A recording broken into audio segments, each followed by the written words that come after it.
One, it's time for us to look ahead to week 2 and project who we're going to be saying is the ones this time around. Who's going to be the top scoring quarterback, Cynthia? Patrick Mahomes. I think that the Jacksonville Jaguars defense showed me some things, namely that you can target them in the passing game. You saw that from a rookie quarterback last week in Anthony Richardson. You can also have your quarterback run against them, as Anthony Richardson also scored a rushing touchdown and had 40 rushing yards. You know, Patrick Mahomes actually led Kansas City in terms of rushing yards last week against the Lions. And I also think Patrick Mahomes a little bit mad, a little bit feisty, a little bit fired up. I don't want to play against him in that situation, so I'm going to play with him, meaning I will start him absolutely everywhere, including DFS. Some of those same things apply to my guy Jalen Hurts this week. The Eagles did not have the best game offensively, even in a win. Jalen Hurts only got you about 12.5 fantasy points. I think this is a week against the Minnesota Vikings that they go out and they remind people what this offense can be. The Vikings last year, the 31st ranked pass defense, they struggled to consistently get pressure on Baker Mayfield. Now they got to deal with an even better offensive line in Philadelphia. You give Jalen Hurts that kind of time, he will light you up. He's going to run the football effectively. I think he really has a big bounce back week. I'm going to go with Jared Goff. And I know that I'm going third in this lineup. I'm actually the last one to pick in the homework, which is cool, but I still like this opportunity in this matchup. Fault. That's not my, I'm sorry. It actually I'm is. busy. I'm doing the Flex 150. We're on the same amount of shows, and I have to code all day. Same. So I managed to do I got it done at 5 o'clock, like a reasonable amount of time. We were fine, Cynthia. Don't worry.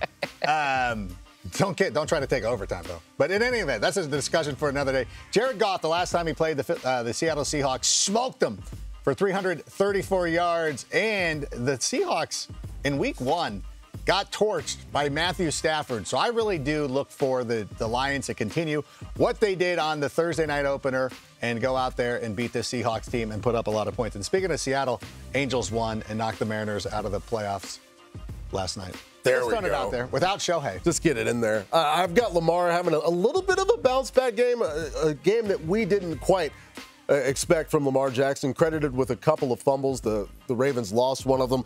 He averages 24 a game against Cincy in his career. Missed some throws. We saw Deshaun Watson go over 20 points. I think this is a spot where Lamar could be the quarterback one. Let's go over to the running back position now. Rank, who is your top scorer in week 2? Well, thanks to everybody for leaving Christian McCaffrey off the list, but I'll go ahead and take him. A CMC is going to be my guy. I know coming into week 1, everybody was worried because Kyle Shanahan was hinting at the fact that perhaps we'll dial back on Christian McCaffrey. Okay, we'll dial back to just 22 carries. Okay, I'll take that any day of the week. He had 5 targets? He was everywhere for this 49ers team in a blowout. If there was ever a week where you watched 4 minutes of that game, you're like, okay, the 49ers are going to win this one. We don't need to do much. We can spread the ball around to Debo and Brandon Ayuk and all these other guys. Nope, we're still going to run CMC. I anticipate that against the Rams this week as well. Great matchup for them. So CMC, my number 1 running back. You want to talk about dialing back?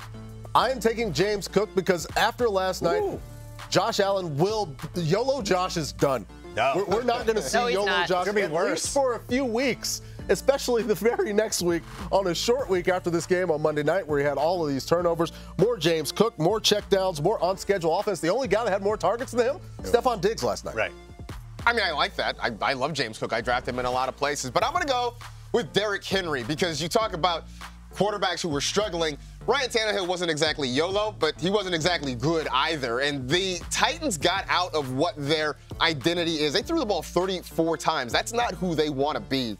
And Rank talked about the Dolphins running the football. They ran it really well, but they sort of abandoned it after the first part of the game. I don't see Tennessee doing that. Plus, they don't need to get in an up-and-down match with the Chargers next week. They have to slow it down. They've got to run the ball and try to keep Herbert in that offense on the sideline. You really think I'm going to let you not call him his nickname? El Tractorcito. Right. And then what do you call Saquon? Or what do you say when Saquon comes back? Saquon-a-sance? Yeah, that's going to happen in this matchup. My pick for the number 1 running back this week is a resurgent Giants get-right situation against Arizona. Now, the Arizona defense did look a little maybe better than we perhaps thought they would. Jonathan Gannon is a defensive-minded coach after all. However, look at that.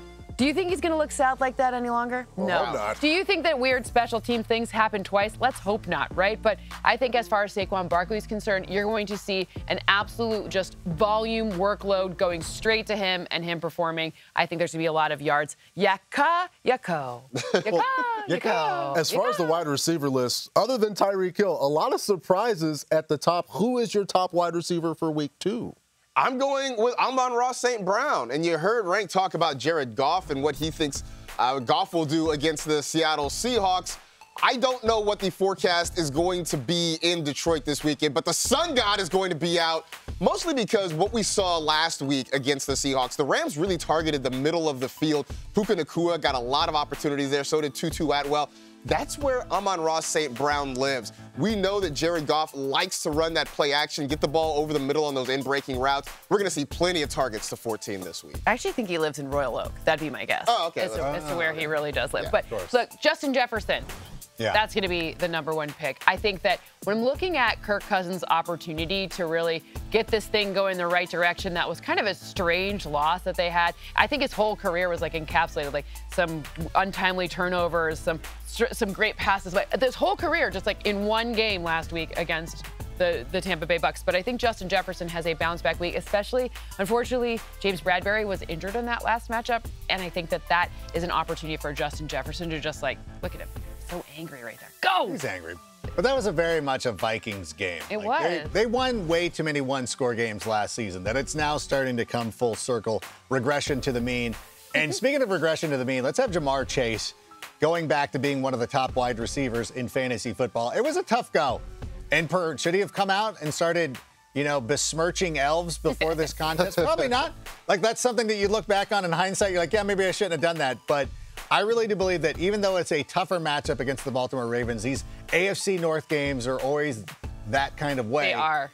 I still like Joe Burrow and Ja'Marr Chase in a bounce back, so I have all the confidence in the world that this is going to be the Bengals team that we thought we were going to see this season. Yeah, they picked it up a couple of seasons ago. Slow starts have been something that happens, and we could have seen a slow start from Mike Evans, but it didn't happen. In fact, Mike Evans dropped another ball that could have been a touchdown. He had 10 targets from Baker Mayfield.